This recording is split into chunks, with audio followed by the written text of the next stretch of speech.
இனிமேல் நடக்க போற உன் கல்யாணத்தை உன்னையினால இல்ல எந்த கொம்பனாலையும் தடுக்க முடியாது. அதான் சொன்னல மச்சான், கல்யாணமே வேணாம்.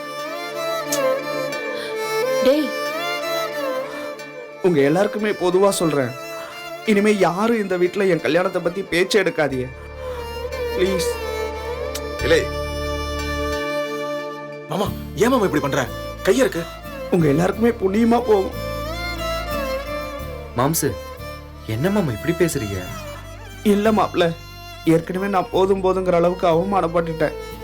இனியும் அவமானப்படுறதுக்கு நான் தயாரா இல்லப்பா. இத பாருங்க, கொஞ்சமாச்சும் உங்க எல்லாருக்கும் என் மேல பாசம் இருந்தா இனிமே தயவு செஞ்சு என் கல்யாணத்தை பத்தியே யாரும் பேச்செடுக்காதீங்க. வேணாம்.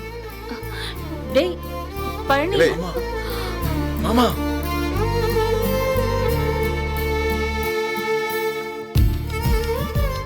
விடுவோமதி பாவம், அவன் மனநிலைக்கு கொஞ்ச நாள் அப்படித்தான் இருப்பான், அப்புறமா சரியாயிருவான்.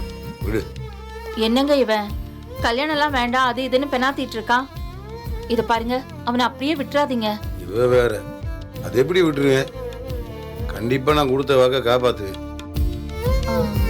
என்ன கோமதி, அவனை நான் கை விட்டுருவேன். நாங்க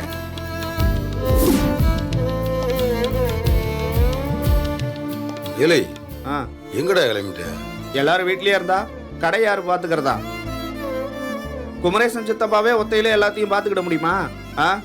கடைக்கா? இலை கடைக்கு தான் மதியத்து வரைக்கும் லீவ் விட்டுருக்கோம்ல. அதான் மதியம் ஆயிடுச்சுல மச்சான், அப்புறம் என்ன? சும்மா இருடா, விடு. நீங்க ஒரு நாளைக்கு முழுசாவே லீவ் விட்டுருவோம்.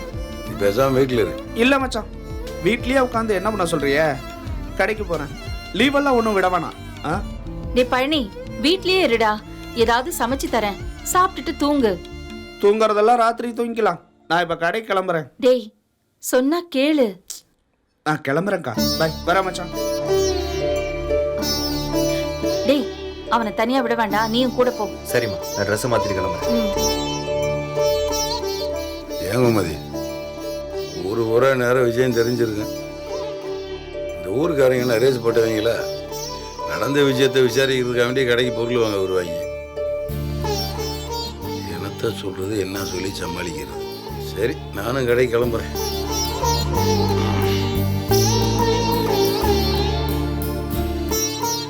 நேத்து இந்த நேரம் எல்லாம் எவ்வளவு சந்தோஷமா இருந்தோம். ச்சே, எல்லாத்தையும் கெடுத்துட்டானுங்களே பாவிங்க.